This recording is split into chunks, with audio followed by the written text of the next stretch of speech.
Hello and good evening. The Maharashtra extortion controversy is snowballing further and further, with the matter reaching both the Supreme Court and Parliament today. We'll get you all the details about it on Newsnight tonight. I'm Gautam Roy. We'll also be talking with our guests about a key campaign, Catch the Rain, launched by Prime Minister Narendra Modi today, which can prove to be crucial for India's water security in the coming years. But first, our headlines. Prime Minister Narendra Modi launches the Catch the Rain campaign on World Water Day. Water conservation efforts will be intensified till the 30th of November in all rural and urban areas. Historic agreement also signed for the Ken-Betwa Link project, the first river linking project to be inked in the country. It will change the fate of Bundelkhand.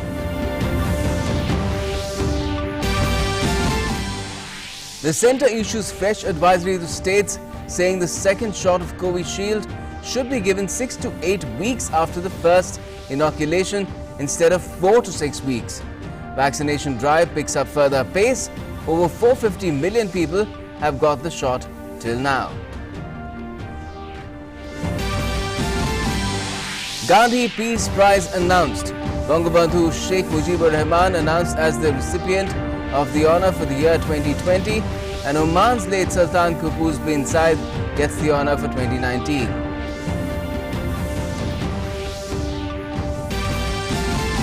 The 100 crore rupees extortion controversy rocking Maharashtra government reverberates in Parliament. BJP MP seeks the resignation of Shiv Sena-led state government. NCP Supremo Sharad Pawar defends embroiled State Home Minister Anil Deshmukh, but his alibi remains questionable.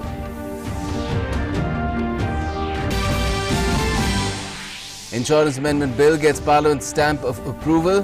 FDI limit in insurance set to go up from 49 to 74%. The National Bank for Financing Infrastructure and Development Bill gets introduced in the Lok Sabha. The lower house also passes the Government of NCT of Delhi Amendment Bill, giving additional powers to the Lieutenant Governor. List of 67th National Film Awards also announced. Late actor Sushant Singh Rajput-led Chichore bags the Best Hindi Feature Film Award. Kangana Ranaut gets the Best Actress honour for her stellar performances in Manikarnika and Panga. Manoj Bajpayee and Dhanush are judged joint recipients of the Best Actor Award. Union Home Minister Amit Shah and BJP President JP Nadda campaign in Assam. The BJP comes out with its manifesto in Tamil Nadu. Mamata Banerjee addresses a public meeting in West Bengal's Bankura, and Congress leader Rahul Gandhi carries out intensive public contact drive in Kerala.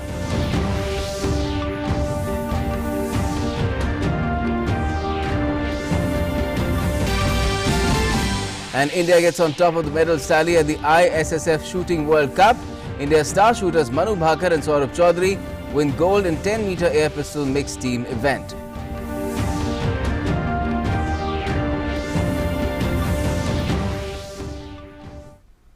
Well, first up, Prime Minister Narendra Modi launched the Jal Shakti Abhiyan Catch the Rain campaign on World Water Day today through a video link. The day also saw the signing of an agreement between Union Minister of Jal Shakti and Chief Ministers of Madhya Pradesh and Uttar Pradesh to implement the Ken-Betwa Link project, the first project of the National Perspective Plan for interlinking of rivers in the PM's presence. Here's more.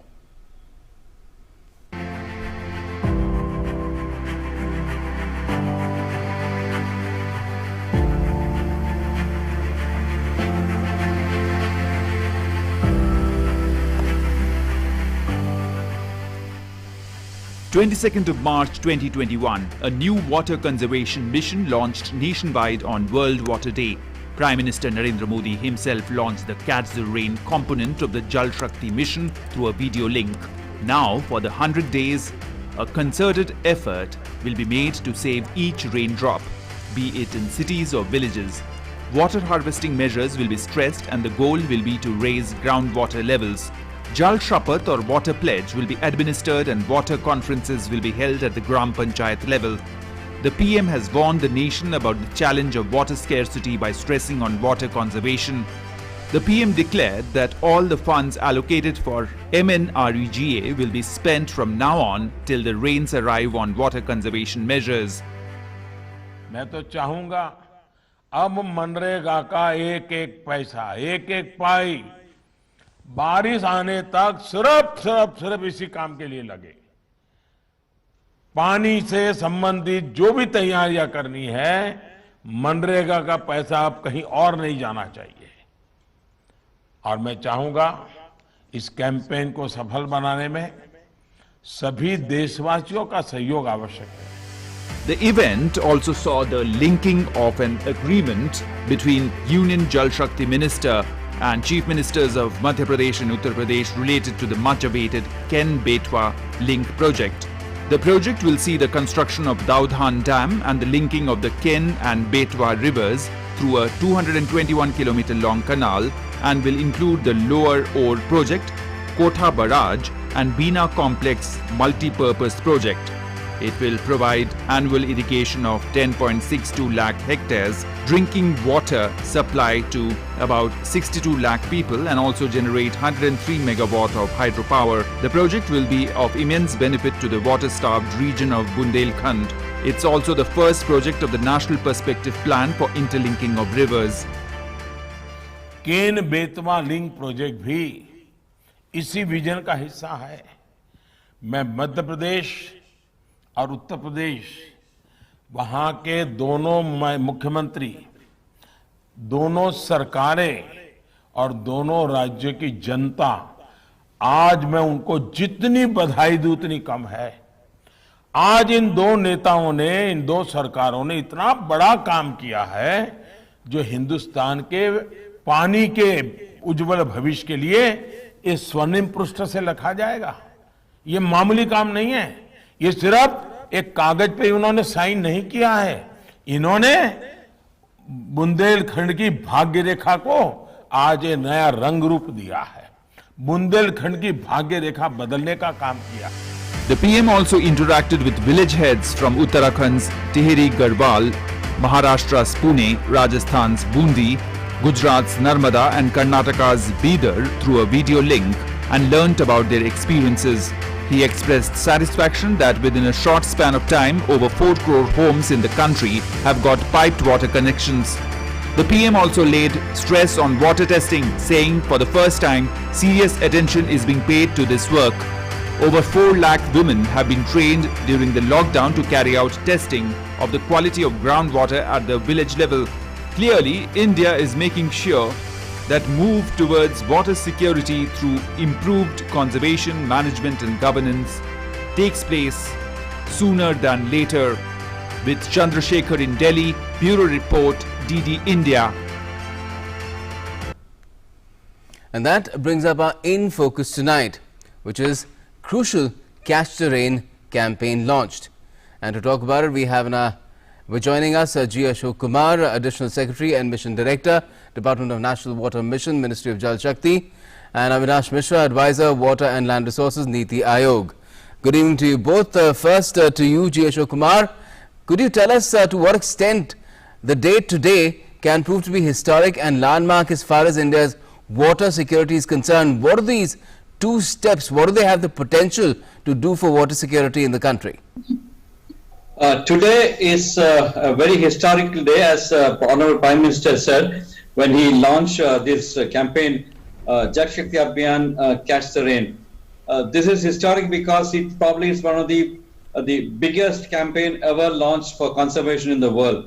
Today, when the Honorable Prime Minister launched the campaign, we had almost 2.5 lakh Gram Sabhas going on, because we had instructed all the Gram Panchayats to hold Gram Sabha and listen to the Prime Minister's speech.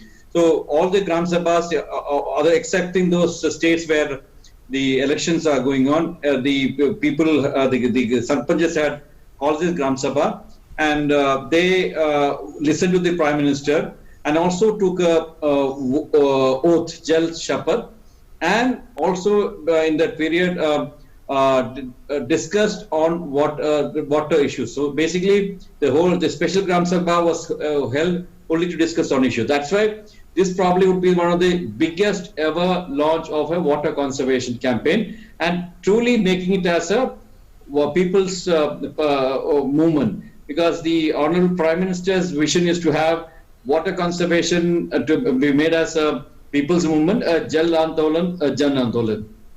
Yes, certainly. And Avinash Mishra, if I could ask you, water conservation and interlinking of rivers, these have been talked about in the past as well. Water is also a state subject, so we've seen initiatives being taken, at the state level as well to ensure that, as much water is conserved as possible. But somehow these campaigns in the past have not had that impact. So what makes what is being done now different, and the possibility of success here, how is it greater if you find that it is indeed greater?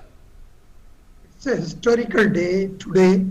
The reason being because you see, first time in the Indian history, the water interlinking of river, it could be signed between the two states.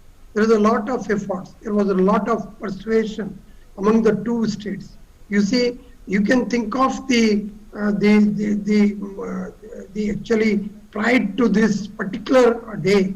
Today, the neighbor is not ready to really shed 2 buckets of water to his other neighbor.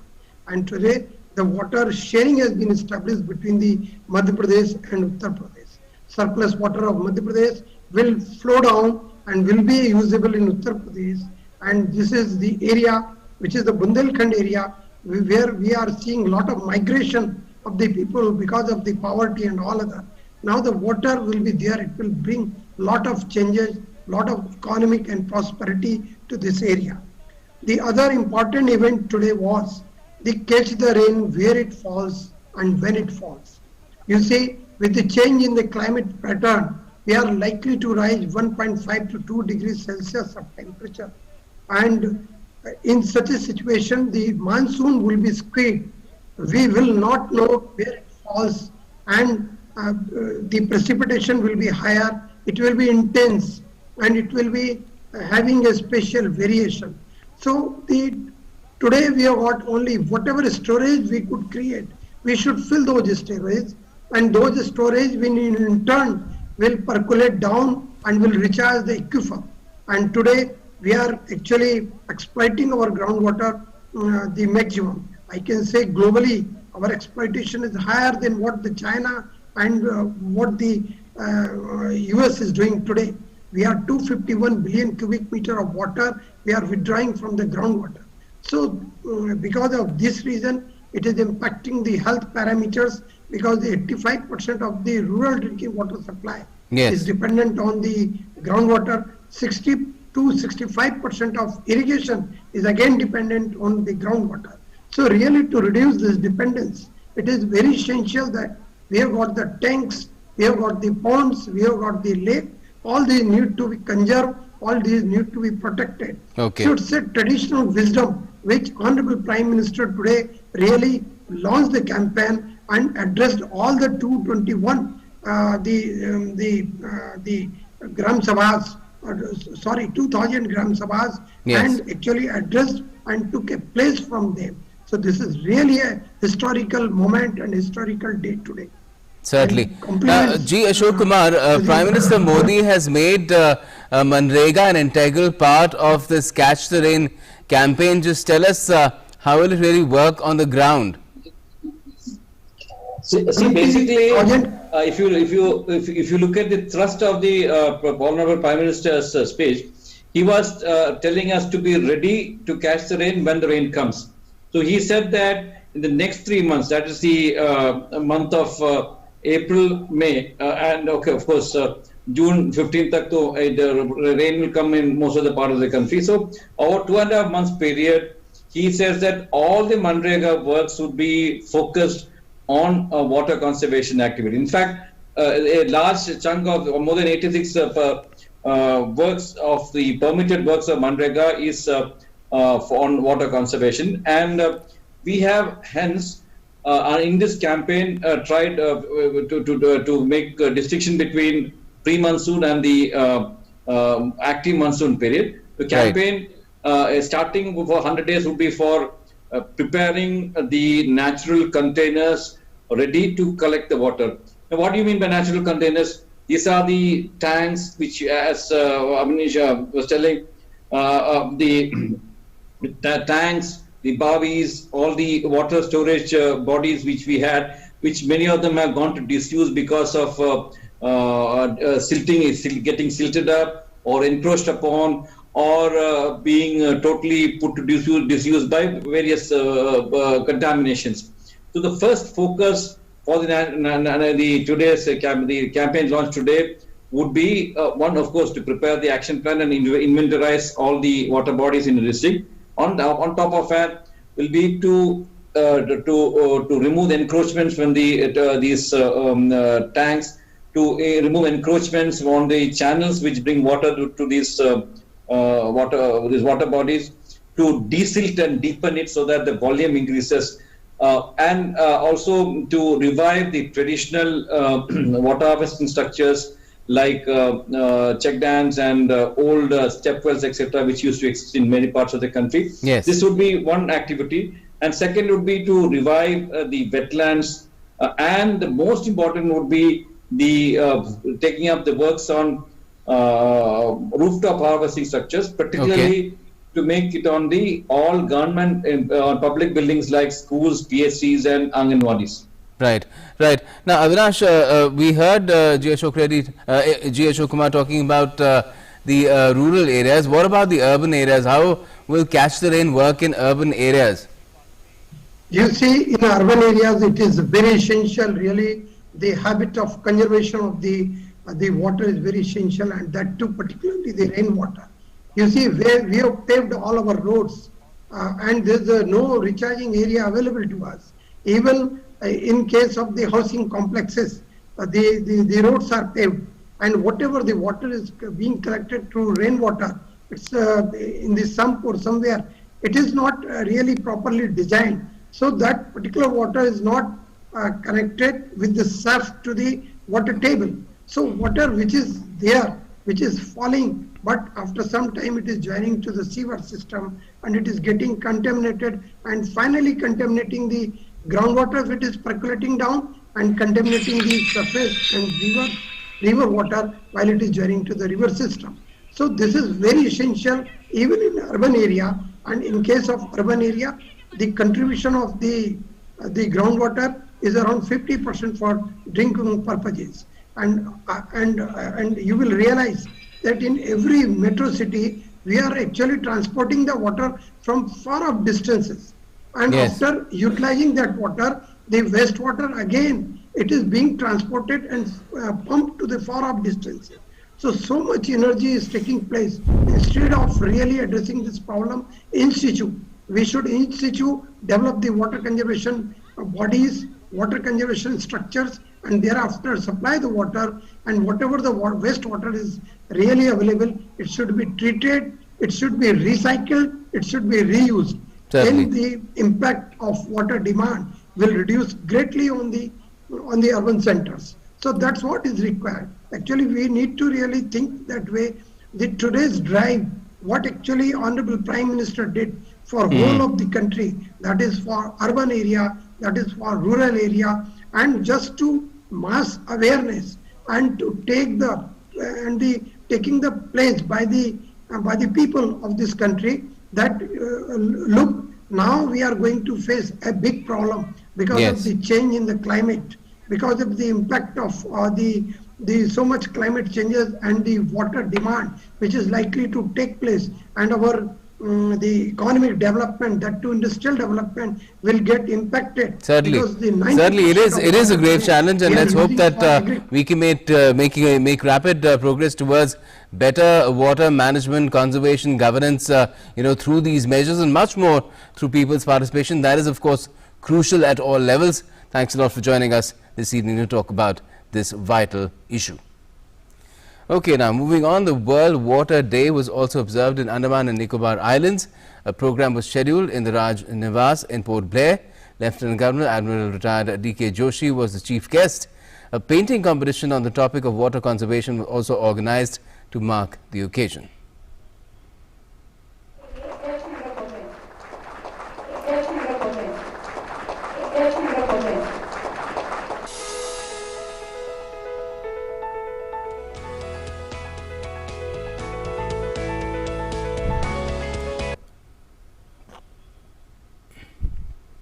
Now, the controversy surrounding extortion charges against Maharashtra Home Minister Anil Deshmukh reverberated both in the Supreme Court and in Parliament today. While shunted out, former Mumbai CP Parambir Singh went to the Supreme Court seeking a CBI probe into the corruption allegations against Deshmukh. The matter also figured prominently in both houses of Parliament, with heated arguments between Treasury and opposition benches. Both the Houses of Parliament were rocked by the letter bomb delivered by former Mumbai Commissioner of Police Parambir Singh to the Maharashtra Chief Minister Uddhav Thackeray. BJP went on the offensive in both the houses and demanded action against the accused involved in the entire matter. Rajya Sabha witnessed huge uproar due to the protests by BJP members. ये स्थिति महाराष्ट्र का इतना लो politics कभी नहीं हुआ है और ये कहते हैं शरद पवार भी, शिवसेना भी और कांग्रेस भी कह रही है कि इस सरकार को कोई खतरा नहीं है। सरकार को खतरा नहीं है ऐसा वो कह रहे हैं, पर सरकार से महाराष्ट्र को खतरा है, ये मुद्दा है। The BJP members raised the matter in Lok Sabha too and demanded CBI inquiry in the case. गृह मंत्री नेशनलिस्ट कांग्रेस पार्टी का है, वो हिम्मत कर रहे हैं कि हम पैसा भी लेंगे और हम हमारा इस्तीफा भी नहीं देंगे, तो शिवसेना को मिर्ची लगी है, इसका मुझे समझ नहीं आ रहा है कौन किसी की चाकरी कर रहा है और कौन किसके लिए काम कर रहा है। हम इसका विरोध करते हैं। Shiv Sena's Vinayak Raut fired back and alleged that the conspiracy to destabilize the Maharashtra government has been going on for a long time. Independent Member of Parliament from Maharashtra, Navneet Rana, questioned the wisdom of Maharashtra Chief Minister Uddhav Thackeray to allow disgraced police officer Sachin Vaze to resume duties. जिस दिन उद्धव ठाकरे की सरकार आई, ठाकरे सरकार chair पे बैठे, उसी वक्त परम सिंह जी को फोन करके उन्होंने पहला काम कराया कि सचिन वाजे को ज्वाइन करवाइए। मुझे बताइए, आप सचिन वाजे के कारण परमवीर सिंह को सस्पेंड कराते हैं, उनकी बदली करवाते हैं। NCP leaders say that the time frame quoted by the former Commissioner of Police in his letter to Chief Minister is questionable, as Home Minister Anil Deshmukh was undergoing treatment for COVID infection and subsequently was under home isolation till 25th of February. NCP Chief Sharad Pawar has dismissed any question of seeking resignation of Anil Deshmukh. This hospital has given certificate later. This is to certify that Mr. Anil Deshmukh, aged 70 years, was admitted in the Alexis multi-specialist hospital in Nagpur under my care from 5th February to 15th February for my COVID-19 illness. However, immediately after, the claim fell flat as BJP leader and former Chief Minister of Maharashtra Devendra Fadnavis shared details of a press conference addressed by Anil Deshmukh on 15th of February. Anil Deshmukh has now claimed that he addressed press conference immediately after being discharged from the hospital. Meanwhile, Parambir Singh has approached the Supreme Court. He has sought impartial and fair investigation by CBI into various corrupt malpractices by Anil Deshmukh. He has also challenged his transfer to the Home Guards. The entire episode concerns the explosive letter sent by Singh to Chief Minister Uddhav Thackeray after he was unceremoniously transferred from Mumbai Commissioner of Police post to the Home Guard. Home Minister Anil Deshmukh blamed his transfer on the inept handling of the Antilia gelatin sticks case by his deputies. Parambir Singh in his letter has claimed that Deshmukh ordered police officer under him to collect money from restaurants and bars of Mumbai on a monthly basis. With inputs from Mumbai Bureau and Rishi Kumar and Shailendra Mishra from Delhi, Bureau Report, DD India. Well, today marks the first anniversary of the Janata Curfew announced by Prime Minister Modi in the wake of the COVID pandemic, which was spreading across the country and the world at that time. It was enforced when COVID infections and deaths in the country were really low, and it saved thousands of lives while allowing India to prepare for the mammoth healthcare challenge, where it has eventually done far better than many advanced countries. Take a look. 22 मार्च रविवार को सुबह 7 बजे से रात 9 बजे तक सभी देशवासियों को जनता कर्फ्यू का पालन करना है।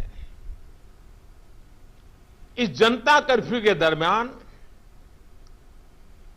कोई भी नागरिक घरों से बाहर न निकले, न सड़क पे जाए, न मोहल्ले में या सोसाइटी में इकट्ठे हो, अपने घरों में ही रहे।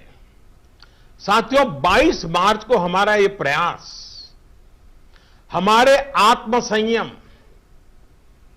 देश हित में करते हुए पालन के संकल्प का एक मजबूत प्रतीक होगा।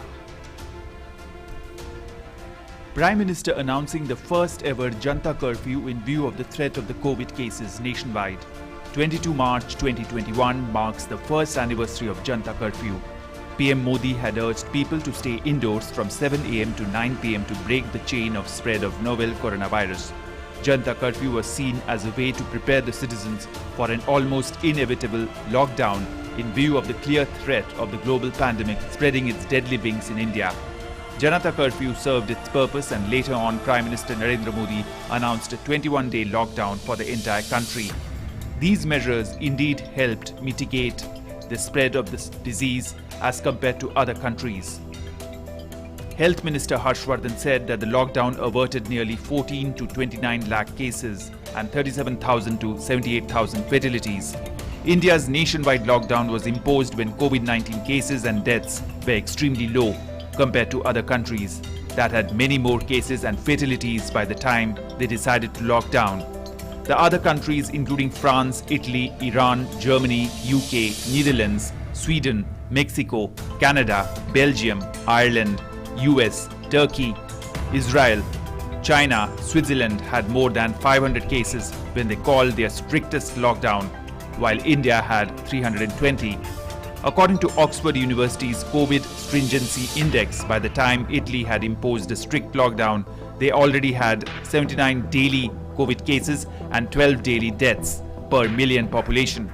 In stark contrast, when India's nationwide lockdown was imposed, the country had only 0.04 daily COVID cases and 0 daily deaths per million population. As on June 11th, UK had 620 deaths per million population, Spain had 581, Italy 565 and Germany 106. India, in contrast, had only 6 deaths per million population. India's COVID-19 cases climbed from 100 to 100,000 in 64 days, more than twice the number of days when compared with the United States and Spain. Countries like Germany, France, United Kingdom also experienced rise to 100,000 cases in fewer number of days when compared with India. According to the comparison table by Worldometer, US, Spain and Germany took 25, 30 and 35 days respectively for crossing the 100,000 tally. India scored far better as compared to US and Brazil. India took 167 days to reach 1 million cases. US took 98 days and Brazil 114 days to reach that figure.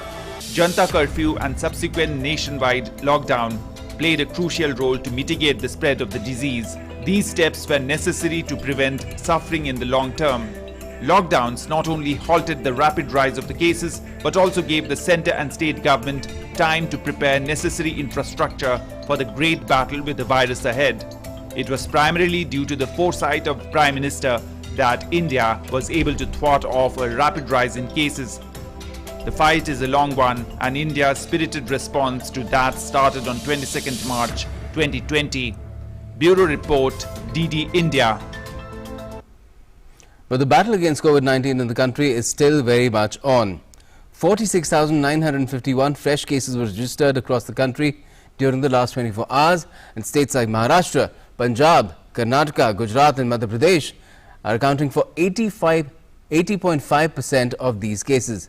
A variety of measures are being undertaken to combat the surge in cases, while the vaccination drive is also being accelerated. A new advisory has also been issued by the centre today related to the administration of the second shot of Covishield.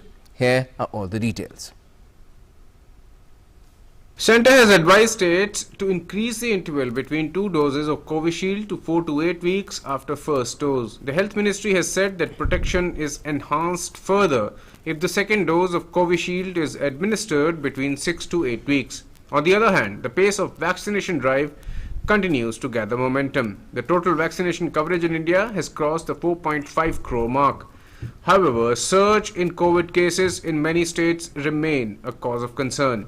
46,951 new cases were registered in the last 24 hours. Of these, 84.49% are reported from 6 states of Maharashtra, Punjab, Kerala, Karnataka, Gujarat and Madhya Pradesh. Maharashtra continues to report the highest daily new cases. It has reported 30,535 cases in the past 24 hours. This is followed by Punjab with 2,644 cases, while Kerala has reported 1,875 new cases. India's total active caseload has reached 3,34,646. The active caseload now stands at 2.87% of India's total positive cases. The daily positivity rate currently stands at 3.70%. India's cumulative recoveries stand at 1,11,51,468 and the national recovery rate is 95.75%.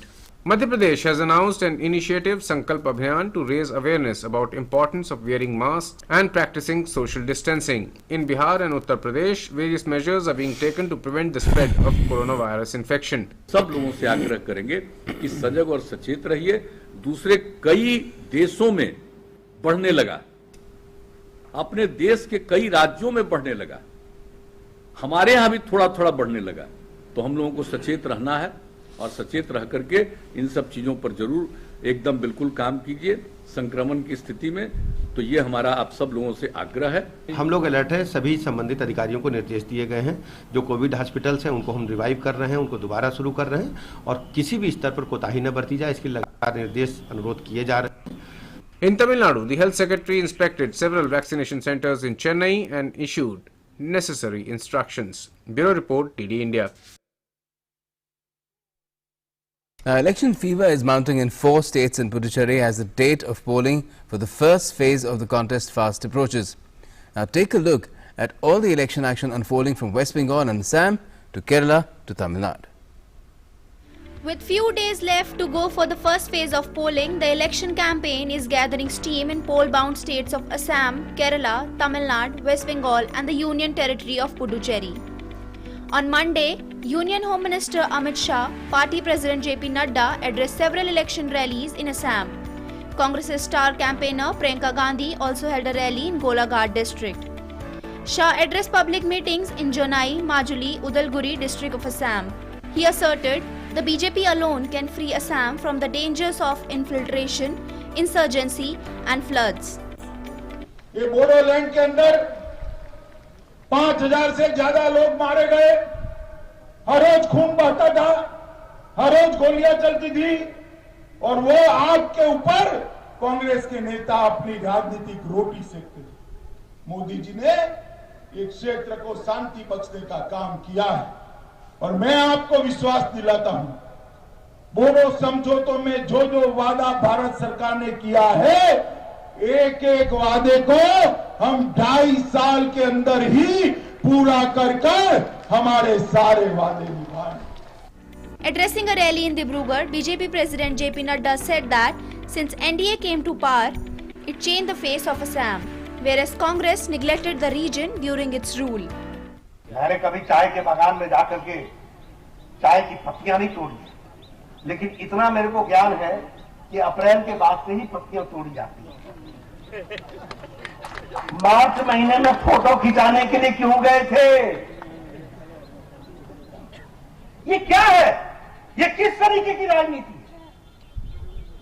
मित्रों, असम की जनता बहुत जागरूक है. असम की जनता जानती है कि कौन यहां फोटो खिंचाने आता है और कौन यहां सेवा करने के लिए आता है. इस बात को जानती है. Speaking in Assam's Golaghat, Congress General Secretary Priyanka Gandhi attacked the BJP-led government for not fulfilling the promises made by its leaders during the last elections. हम कह रहे हैं कि हम 5 लाख रोजगार देंगे. 5 लाख क्यों? क्योंकि हम जानते हैं कि एक ऐसा आंकड़ा नहीं है जो हम यहाँ कह के भूल सकते हैं. हम जानते हैं कि जब हम 5 लाख नौकरी कह रहे हैं, 5 लाख रोजगार कह रहे हैं, तो हम उसको कर सकते हैं. In Kerala, fishermen have expressed their disappointment against the P. Vijayan government. Government को फिशरमैन को थोड़ा देने के लिए बोलो, गऊ देने के लिए, बच्चा लोग को खाना देने के लिए काम नहीं है, क्या करेगा?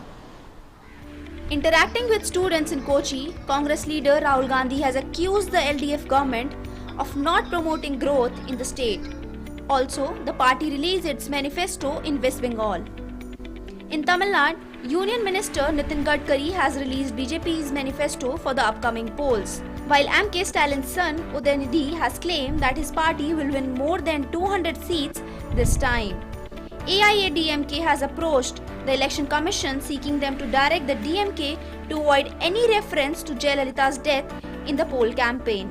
Election Commission has banned bike rallies in any place 72 hours before date of poll or on poll date in poll-bound states. The Commission said it was brought to its notice that in some places, bikes are used by anti-social elements to intimidate voters. Bureau Report, DD India. And it was also an action-packed day in both houses of parliament with some key bills like the Insurance Amendment and the Government of NCT of Delhi Amendment bills being passed in the Lok Sabha. The Rajya Sabha also passed the Mines and Minerals Development and Regulation Amendment and the Constitutional Scheduled Caste Order Amendment bills. Take a look. The first day of the week witnessed smooth transaction of business in Lok Sabha. On one hand, the House took up important questions during question hour. On the other hand, important bills were passed after discussion. Lok Sabha passed the Insurance Amendment Bill 2021 on Monday. The bill seeks to hike the FDI limit in insurance from 49 to 74%. Rajya Sabha has already passed the bill. FDI will not only bring in capital, it will bring in greater competition. Consumer will have more choice. There will be best practices being brought in from different parts of the world. Earlier, the National Bank for Financing Infrastructure and Development Bill 2021 was introduced in the Lok Sabha. The bill will establish the National Bank for Financing Infrastructure and Development to support the development of long-term, non-recourse infrastructure financing in India. The National Bank for Financing Infrastructure and Development will be set up with a corpus of 20,000 crore rupees.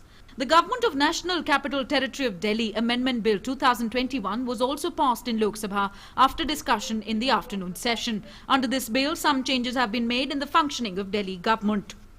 Delhi एक union territory है, इसलिए भारत सरकार का और इस संसद का भी यह कर्तव्य बनता है कि अप्रोप्रिएट लेजिस्लेटिव मेजर्स में द्वारा इस कानून पर प्रशासनिक अस्पृश्यताओं को हटाया जाए, टेक्निकल और लीगल एडमिनिस्ट्रेशन एम्बिग्युइटीज को हटाया जाए, जहां आवश्यकता है वह उचित स्पष्टीकरण किए जाए ताकि दिल्ली और दिल्ली वासियों को एक अच्छे प्रशासन का व्यवस्था मिल सके। इन सभी तथ्यों को मद्देनजर रखते हुए इस सदन में GNCTD अमेंडमेंट बिल 2021 को लाए हैं। On the other hand, in Rajya Sabha, the upper house passed the Mines and Minerals Development and Regulation Amendment Bill 2021. It is noteworthy that both houses of parliament had seen smooth conduct of legislative business last week as well. Rishi Kumar and Shailendra Mishra's report, DD India. Now, Minister of Culture has announced the Gandhi Peace Prize for the year 2020 and 2019. The Gandhi Peace Prize for the year 2020 is being conferred upon Bangabandhu Sheikh Mujibur Rahman. The jury selected the name of Sheikh Mujibur Rahman in recognition of his outstanding contributions towards social, economic and political transformation through non-violent and other Gandhian methods. Prime Minister Modi has said that Bangabandhu was a champion of human rights and freedom and is a hero to Indians as well. He also said that the legacy and inspiration of Bangabandhu has made the heritage of both countries more comprehensive and deep-rooted. And the jury for the prize, chaired by Prime Minister Narendra Modi and comprising Chief Justice of India and the leader of the single largest opposition party in the Lok Sabha, unanimously selected the name of Bangabandhu Sheikh Mujibur Rahman for the award. Speaker of the Lok Sabha, Om Birla, and founder of the social service organisation Shulabh, Bindeshwar Pathak, were the other eminent members of the jury. Also, Gandhi Peace Prize for the year 2019 is being conferred upon late Sultan of Oman, Qaboos bin Said Al Said. The Culture Ministry has said that Sultan Qaboos was a visionary leader whose twin policies of moderation and mediation in addressing international issues won him praise and respect across the globe. He was the architect of the special ties between India and Oman. He had studied in India and always maintained a special relationship with India.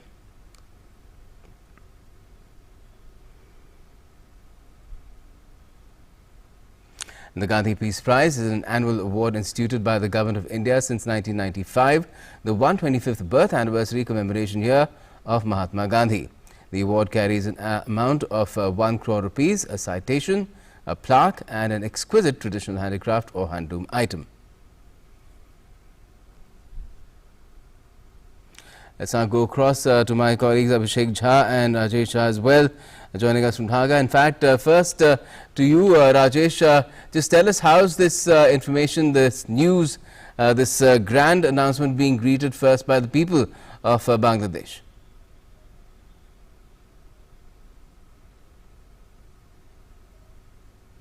But I have noticed that almost all the newspapers in their online editions have carried this news item prominently, and this shows the importance people give to this award and this recognition of the Bangabandhu by the Indian government. Well, today I was talking to a liberation war fighter, and when he heard that, he was extremely happy to hear that the award has been given as recognition of Bangabandhu's contribution to the liberation of Bangladesh and promotion of Gandhian methods in achieving the prosperity and liberation of Bangladesh. So this is an award which will be widely welcomed, and it is seen as again a reaffirmation of the understanding of Bangabandhu as the pillar of the relationship between India and Bangladesh. So it's a great moment of celebration for the people of Bangladesh, who are already midway through the 10-day-long celebration of the Bangabandhu birth centenary and the Golden Jubilee celebration of the liberation and 50 years of the establishment of diplomatic ties. So this news has come as an added element of happiness in the celebration that's ongoing in Bangladesh. Well, certainly, and if we could bring in Abhishek as well. Abhishek, pretty soon, you know what Rajesh mentioned, 3 epical events in Bangladesh will be unfolding, and Prime Minister Modi will be making his first physical foreign trip to the neighboring country for these landmark events. He'll be the guest of honor as well. This is clearly an indication of what kind of prime place does India give to Bangladesh in its scheme of things, not just in terms of foreign policy, but overall people-to-people relations. The kind of history in India and Bangladesh share is unparalleled.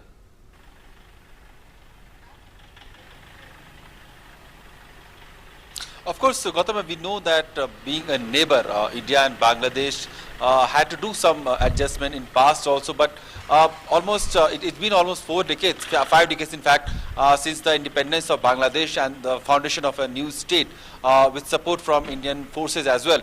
And Bangladesh has always felt indebted to Indian support and Indian Army's special support, which created a separate state called Bangladesh today. And if you talk about Sheikh Mujib, he has a very special connection with India.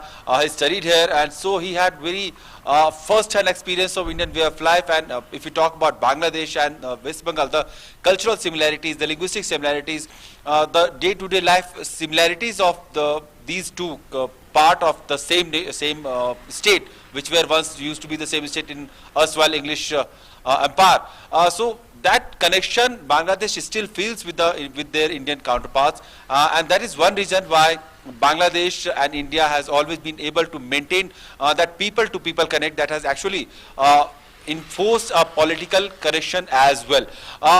Talking about this Gandhi Peace Prize, this is the first time exception that has been made, that 2 leaders have been awarded this Peace Prize posthumously, because it has never happened such, but this time has been the only exception that government has tried to make in order to recognize the contribution of these 2 leaders, both King Sultan Qaboos and Sheikh Mujib in order to recognize their contribution in strengthening the cultural and political ties between India and Bangladesh and India and Oman respectively. Certainly. And if I could come to you, Rajesh, again, things are building up, I believe, to those three epical landmark events that will unfold later in the month. But just tell us how are things progressing on that front at the moment? How is the anticipation building up? Well, as I told you, Bangladesh is midway in its 10-day long celebration. Already the three heads of state and governments have arrived in Bangladesh, and today the President of Nepal is here. Earlier, President of Maldives was here, and people are awaiting the visit of Prime Minister Narendra Modi to Bangladesh on 26th. The Foreign Minister of Bangladesh had recently said that it is a matter of great honor and pride for Bangladesh that Prime Minister Modi would be coming to Bangladesh to take part in the celebrations on these three important historic occasions. So the element of the deep connect, the deep historical connect with India is repeated very often, and it is just not a kind of courteous expression, but you meet people on the ground, common people, and they have a great connect with India. You look at the two greatest figures of Bangladesh, the two greatest figures whom Bangladeshi people will always talk about and show respect to, Qazi Nazrul Islam and Gurudev Rabindranath Tagore, and both of them have Indian connection. Of course, the political boundaries are different, but India and Bangladesh belong to the same cultural setup and cultural milieu. The language Bangla connects the two, and despite the political division and the geographic boundaries, the two countries have extremely close people-to-people ties, and the element of warmth and love for India is great here. Right. You have to meet a person who is not, and in this context, Prime Minister Modi's visit, which the kind of importance he has given, is obviously given out by the fact that the first visit outside India after this corona pandemic he's undertaking to Bangladesh. Yes. And this shows importance India attaches to relations with Bangladesh. So people are extremely happy, and they are looking forward to the visit with great anticipation. I've been getting calls from people about his other two visits to the birthplace of Bangabandhu in Gopalganj district, and the two other temples that he is likely to visit. Okay. And people are eagerly waiting even in those places. Well, certainly it is indeed a much awaited event, and one is looking forward to it on both sides of the border here. Thanks a lot for joining us for the moment, Rajesh Jha and Abhishek Jha as well. Okay, now the jury for the 67th National Film Awards announced the winners for the year 2019 in New Delhi on Monday. The jury comprised of eminent filmmakers and film personalities from across the Indian cinema world. Late actor Sushant Singh Rajput led Chichore bagged the Best Hindi Feature Film Award. Kangana Ranaut got the Best Actress honour for her stellar performances in Manikarnika and Panga. Manoj Bajpayee and Dhanush were adjudged joint recipients of the Best Actor Award as well. The jury for the 67 National Film Awards announced the winners for the year 2019 in New Delhi on Monday. The jury comprised of eminent filmmakers and film personalities from across the Indian cine world. Hindi film An Engineered Dream has bagged the award for the best non-feature film, while Marakkar Arabikaladin Te Singham has taken home the award for best feature film. Kasturi has been awarded the best children's film. Hindi films won big in the feature film category. Chichore bagged the best feature film Hindi award, while the honours for the Best Actor Award were shared by Manoj Bajpayee for Bhosle and Dhanush for Tamil film Asuran.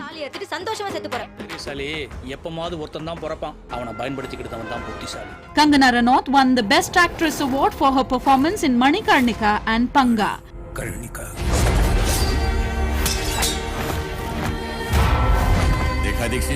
Marakkar Lion of the Arabian Sea is the best feature film.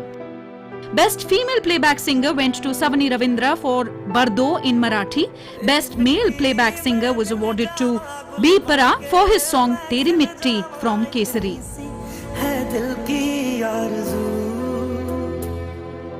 Sikkim has bagged the award for being the most film-friendly state. Her director कोई ना कोई एक बहुत अच्छा thought, inspiring thought लेकर के आया था सामने. अब किसी ने उस पर कितनी अच्छी फिल्म बनाई, किसका ये, उसके ऊपर अवार्ड डिसाइड होते हैं. लेकिन every film had some really take away from that. Interestingly, these awards felicitated two films made on the murder mysteries of two great leaders, Netaji Subhash Chandra Bose and former Prime Minister Lal Bahadur Shastri. Jahan Gumnami was awarded the best Bangla film and the Tashkent File bagged the best screenplay award.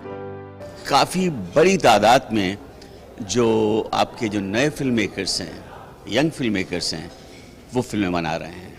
और हमारे पास करीब अगर हम देखेंगे 203 फिल्में जो हमने देखी, उसमें से रफली 95-96 जो दो फिल्में थी वो डेब्यू फिल्म मेकर्स की थी.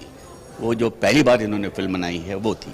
जिन किताबों में सिनेमा को एनालाइज किया जाता है या सिनेमा के कल्चर को एनालाइज किया जाता है, उसमें ज़्यादा दिलचस्पी हमारी है, क्योंकि हमने उस तरह की किताबों को या उस तरह के क्रिटिसिज्म को हमने ज़्यादा मतलब देखा, कंसिडर किया. Here is the list of prominent awards. Indira Gandhi Award for Best Debut Film of a Director went to Muthukutti Xavier for Helen in Malayalam. Award for Best Popular Film providing wholesome entertainment went to Maharishi in Telugu. Nargis Dutt Award for Best Feature Film on National Integration was bagged by Taj Mahal in Marathi. Best Film on Social Issues went to Anandi Gopal in Marathi. Best Film on Environment Conservation Preservation was bagged by Water Burial in Munpa. Best Children's Film Kasturi, Hindi. Best Direction Bahattar Hure, Hindi. And Best Music Direction went to D. Imman for Viswasam in Tamil. A total of 461 films were in the fray for the awards in the feature film category, while more than 200 films had competed in the non-feature film category. Nitendra Singh's report, DD India. Okay, now the historic Dhandhi March has a historical significance in India's freedom struggle, and that's what we're talking about next.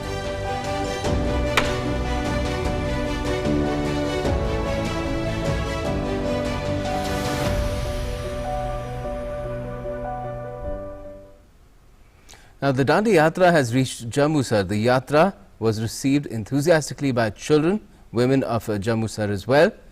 The Dhandhi Yatra, weaving through many towns and villages of Gujarat, has evoked huge response from the common man. On the 22nd of March 1930, the father of the nation, Mahatma Gandhi, also reached Jammusar as part of his famous Dhandhi Yatra, where he was received by Shiv Shankar Shukla and Dhula Bhai.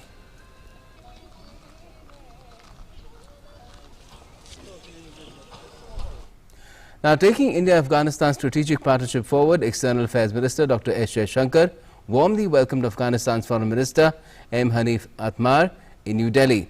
Issues of bilateral and regional interest, including development cooperation, trade and investment, regional connectivity, security cooperation and peace process were discussed during the meeting. External Affairs Minister Dr. Jaishankar reiterated India's long-term commitment towards making Afghanistan a united, peaceful and prosperous constitutional democracy, respecting the will of its people. Now let's get to the latest on what's making news from across the world in our World Wrap. As Israel prepares for its fourth election in 2 years, Prime Minister Benjamin Netanyahu has claimed victory over COVID-19 by making Israel a vaccination nation. Critics predict that even that may not be enough when voters wearing mandatory masks cast their ballots in an election on Tuesday. No one party has ever won a parliamentary majority on its own in an Israeli election. Now, 71 years old, Netanyahu faces challengers from across the political spectrum. China's foreign ministry on Monday said that the presence of over 200 Chinese fishing boats recently spotted at a disputed reef in the South China Sea by the Philippines' Coast Guard was very normal. Earlier on the 7th of March, Philippines authorities said that Coast Guard had reported about 220 fishing vessels believed to be manned by Chinese maritime militia personnel. The Philippines has since complained to China about the swarming and threatening presence and demanded they be withdrawn from the area. Interestingly, an international tribunal too has invalidated China's claim to 90% of South China Sea in 2016, but Beijing does not recognize the ruling. China has built islands in the disputed waters in recent years, putting airstrips on some of them. Taiwan, Malaysia, Vietnam and the Philippines as well as Brunei all claim parts of the sea.